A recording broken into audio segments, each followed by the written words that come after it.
Hello, beautiful souls. I hope you're doing well and welcome to my channel or welcome back if you're new here. My name is Luana, and over the past 5 years, I've been working as a professional psychic medium, specializing in twin flame, soulmate, love related readings. And today we have a romantic energy coming through for this divine feminine twin flame collective. I sent my twin flame A Songless Morning, 1,000 Years by Christina Perri. And that just kind of feels like the energy that is coming through today. So we're going to be looking into the energy between you and your divine masculine twin flame counterpart. And it's really my intention to connect to your true and high vibrational spirit guides. And let's just see what is coming through for the DF right now. Okay.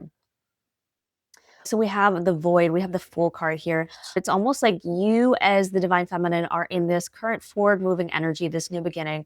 And I keep hearing the phrase like love is on the horizon, love is on the horizon. It's like you have chosen to walk down a specific path. This horse is like charging forward, manifesting. Maybe you are leaving behind an old cycle or an for some of you, I'm hearing like you could be walking away from a wounded masculine or a karmic masculine or a past karmic cycle, even if it's a different version of the same person that you are disconnecting from, and maybe you're going to reconnect in a healed energy. Wow. And it's almost like the Seven of Swords coming out on the bottom of the deck as I'm shuffling goes to show that the energy that you're moving out of is an energy of deception, of people not being completely straightforward and honest. I mean, even hearing the words friendship breakup. So if you've gone through a friendship breakup lately, just know that spirit is clearing that out of your energy for you. This Seven of Swords energy is the universe looking at all of these people in your life who are not necessarily healthy or have your best interest at mind, and they are kicking them out. I'm literally being shown this image of like a little cottage, and then there's like a mouse running around, and the person in the cottage grabs the mouse and kicks them out, flicks them out of the front door, and they have to go back to the wilderness. But it's almost to say that the karmic energies in your life were really not really bogging you down or preventing you from moving forward, but it's more like an energetic weight that doesn't need to be there. I reshuffled also, and we have the void, the Fool card coming out again. So I know that this divine feminine collective that I'm speaking to is going through a death and a rebirth experience. So we have this Two of Cups card coming out on the bottom of the deck. Yeah, romance is on the horizon. You are manifesting love. You are manifesting partnership. And for some of you, the fears that you're going to be working through right now are completely related to past situations where someone could not be honest with you or loving with you. I see that in the Seven of Swords and also the Seven of Cups reversed. The sevens in tarot can be a little bit of a chaotic, confusing, deceptive energy.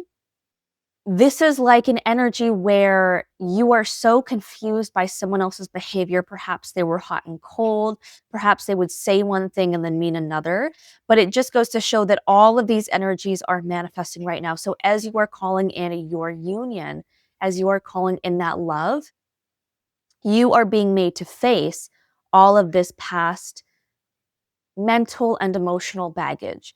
You will have the opportunity to look at these beliefs and let them go. Okay. So something that is coming through as a message is that emotional triggers on this twin flame journey could be very intense for you.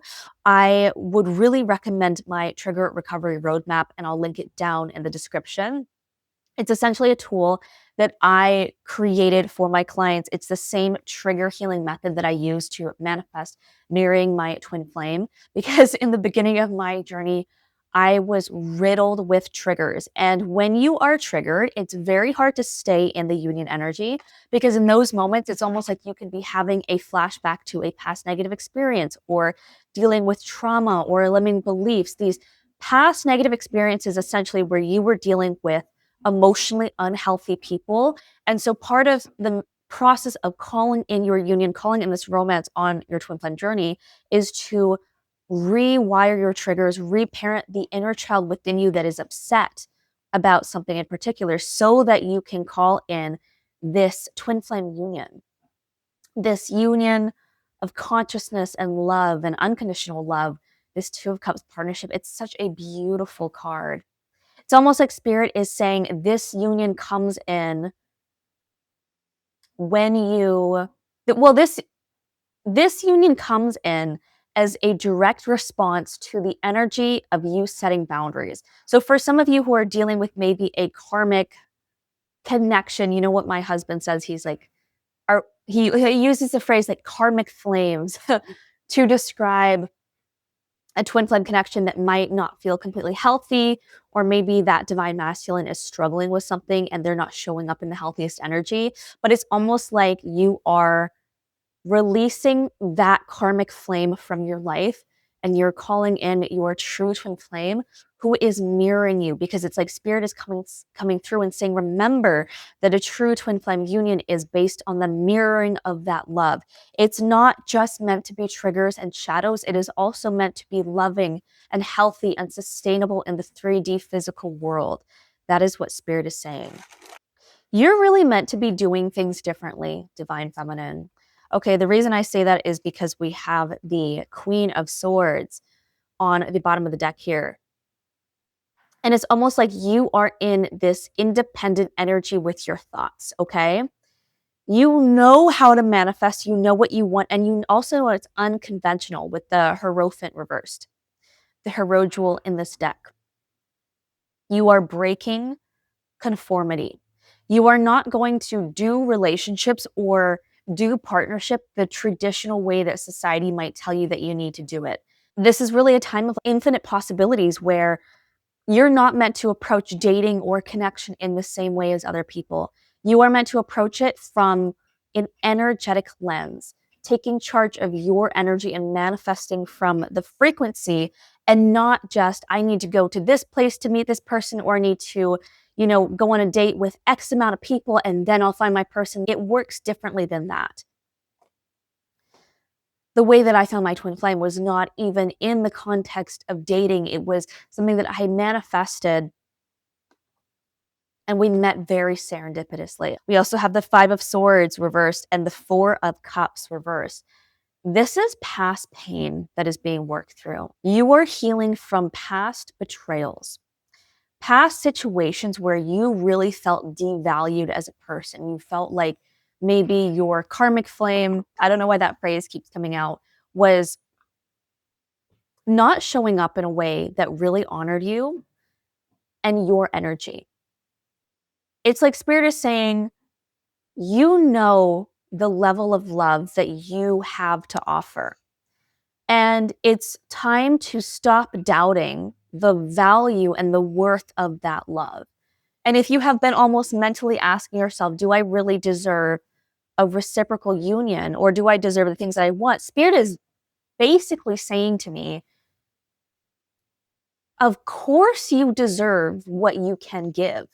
I mean, you would deserve love even if you weren't as capable of giving it, but it's almost like spirit is saying you are already capable of giving the thing that you are wanting. So why wouldn't you deserve that? It's almost like spirit is wanting to snap their fingers and awaken you to this truth and this reality to see yourself clearly. Because for this divine feminine collective, I'm seeing that you're still being affected by these past hurts, whether this was with a karmic flame or, a friendship that didn't work out, or simply family members that maybe mistreated you or didn't treat you with that love and respect and honored your feelings and really created a sense of emotional safety for you. Like in these cards, especially with the Five of Swords in reverse, I am just seeing this past wound that is finally healing. But it's like in the past, you were made to feel like you were not enough. Like I am being shown this image of your inner child almost saying to themselves, why wasn't I enough for you? Like, why did you have to treat me that way, or take out your frustration on me? Or why did I have to be affected by that? And so it's almost like an inner child wound that is resurfacing right now and is asking for a lot of love and compassion. Inside my trigger recovery roadmap, which I'll link down below if you need help healing your triggers, there's essentially a section where after you feel the intensity of the trigger, you are given the opportunity to say loving things to your inner child. And so your inner child will get triggered and remember things from the past, but it is in that moment where you are responding to that trigger and talking to your inner child in a loving way, in a way that you needed the people from your past to talk to, your parents, your past karmic situations, whatever lessons were in your past that treated you one way. It's almost like your inner child is thirsty and hungry for a new experience, a new type of love, a new type of relationship energy. With that Two of Cups that came out, it's like your inner child is saying, I'm ready for something new. And it's almost like your higher self is saying, at this time, help your inner child get to the emotional space that you need to be in to be able to receive this love and this change. I would really recommend using the trigger recovery roadmap for recurring triggers that come up and also triggers that are a one-off. Because the better that you can get at learning the skill of feeling your emotions and regulating your emotions, and overall approaching your emotions from a way healthier and accepting lens, it's like you move through the triggers faster. You move through this past hurt faster. This becomes ancient news, is what Spirit is saying. Like one of the guides come through and said, it's going to be ancient news. You won't even have to think about it, which I think it's funny. Sometimes spirit guides have a sense of humor. You have the propensity to feel really confused because of the hot and cold energy and the treatment that you've received from other people. So this is a wound that's coming through that honestly was caused by other people. And this is normal because, we're a social species. We're relationally dependent on one another.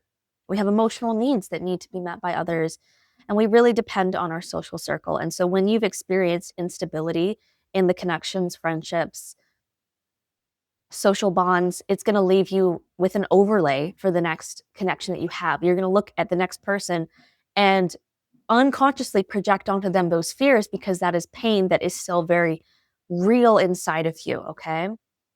The Five of Cups is coming through as like lost connections from the past, grief about how connections never played out, or even the grief of losing someone. But for some reason with this Five of Cups, it's more so a grief that someone turned out to be different than you initially thought. It's not necessarily a grief, I think, of losing someone, although that could be relevant to some of you in some ways. But this, for me, I'm feeling this is a grief that I feel like I lost someone or a version of someone that was never real in the first place. So it could be that some of you have dealt with a past connection where that person showed their true colors after a certain amount of time, and it has left you feeling sour or with a bad taste in your mouth or with this emotional ache within you, where it's almost like your inner world is saying, how could that happen? Why did I have to go through that? There's an emotional pain here. So be compassionate with your triggers. I always say that your triggers are the doorway to union, because every time you have a trigger, it is showing you, well, you're basically in an emotion that doesn't feel good, right? Like it doesn't feel good to be in separation or apart. When you pour love into your triggers, you create union in that moment in the quantum field. Like if you think about it, right? The partnership that you desire and that you want, I want you to imagine how your partner responds when you are upset about something. They're going to hold you. They're going to compassionately talk to you and say, are you okay? I care about you. I'm so sorry you're feeling this way. They're going to pour love into the wound, right? They're not going to expect you to just get over it. And so that's why that picture of union feels so good to us, because we're essentially receiving love, which is healing us and making us feel all right. We're getting those emotional needs met. So I want you to get into this practice of giving yourself love, almost like strength training, to build up the muscle of receiving love and getting comfortable with love so that you can manifest your union in. Yeah, and the cards that we have coming out here again, Seven of Swords again, Witch of Wands, which in this tarot deck is the equivalent of the Knight of Wands, and then we have the Two of Wands. So this paints a really clear picture for me. This paints a picture where you are moving away from past hurtful connections and dynamics that no longer serve you. You're setting boundaries from people who act reckless or impulsive emotionally, or who are not completely mature. For some of you, this could be past player energies. If a connection was mainly connecting out of you, if a past connection was trying to only connect with you from a lustful place or physical place, it's like you're letting go of that. If you had past situations where someone was coming across a certain way, maybe to take advantage of the connection in some way or get their needs met kind of at your expense, Spirit is saying this is falling away now and this is healing. I also want to say this energy is relevant not just to love connections, but to friendships. So a theme that has been coming through lately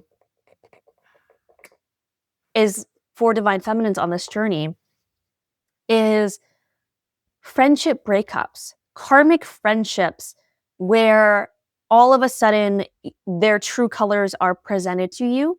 You reach a point where you're realizing that maybe that person doesn't have your best interest at heart, or you're growing in separate ways. And Spirit is saying to me, it's like taking the weeds out of the garden, okay? That person might not be a bad person. Maybe they're just not being a healthy influence for you in your life right now. But it's like Spirit is saying, regardless, we're going to weed this garden to tend to the health of this garden. And this garden is your inner world. This garden is your beautiful inner world. And those weeds are representative of that not so great energy that some karmic people can bring into your life, where they're bringing their baggage and their projections and not treating you in a kind and respectful way. Okay. And so it is totally okay to take those garden snippers. I don't know why I'm being shown this image of these like pruning shears. I used to garden when I was younger with my family, and they're just showing me this image of these huge garden shears. And they're saying, cut it away, cut away the weeds, cut away what is overgrown, what is no longer aligned, because that will make room for so much more beautiful energy to come in, okay? So what is a final closing message I can give to this Divine Feminine Collective here with me? You might be feeling emotionally exhausted right now, Divine Feminine, but just know that for all of the scarcity and for all of the endings and for all of the tower moments that have happened, you are positively moving in a good direction, okay, with this Eight of Wands. You are manifesting powerfully. The energy effect of what you're doing right now is powerful because it's like you have hit rock bottom multiple times to the Divine Feminine Collective I'm speaking to, okay? You have been betrayed, lied to, dealt with people who have not treated you in a kind and loving way. And all of that momentum is like a fire burning within you. And it's like Spirit is saying this is accelerating you to your union timeline. We have the Nine of Swords reversed. You are healing from this past betrayal trauma that has kept you up. You are entering a state of rest. This is reversed. It is healing. It is in the past, okay? The Five of Pentacles on the bottom of the deck is simply representing the scarcity energy, past experiences, but you are healing this, okay? There's nothing to fear here, seeing the Five of Pentacles, which is usually the card of lack. But in this case, it's that emotional starvation of not being loved properly. And that doesn't mean that there's anything wrong with you. It means that you have had past negative experiences where people have let you down, and now you are consciously calling in the right people and rectifying that wound and rectifying that gap, okay? Really, really beautiful reading. I'm going to leave the trigger recovery roadmap linked in the comments in the description, because I really feel that for this Divine Feminine Collective, it can be very helpful in healing those triggers and shifting into the union energy. For healing that Five of Pentacles energy, that scarcity, that lack, those past negative experiences. And I would also lovingly invite you to join my Spiritual Love Healing Academy, where we do this healing. We shift into the union energy from an empowered place and help you embody that magnetic divine feminine energy so that you can be the most confident, self-loving version of yourself, so you can thrive and manifest the love that you deserve. All right, we're shifting out of struggle on this journey and we are shifting into our divine feminine receiving era. Thank you guys so much for tuning into this reading. I hope it resonates. Let me know in the comments how this reading resonates with your specific situation. Be sure to like and subscribe to my channel, and I will see you guys in the next video. Take care. I am sending you so much love.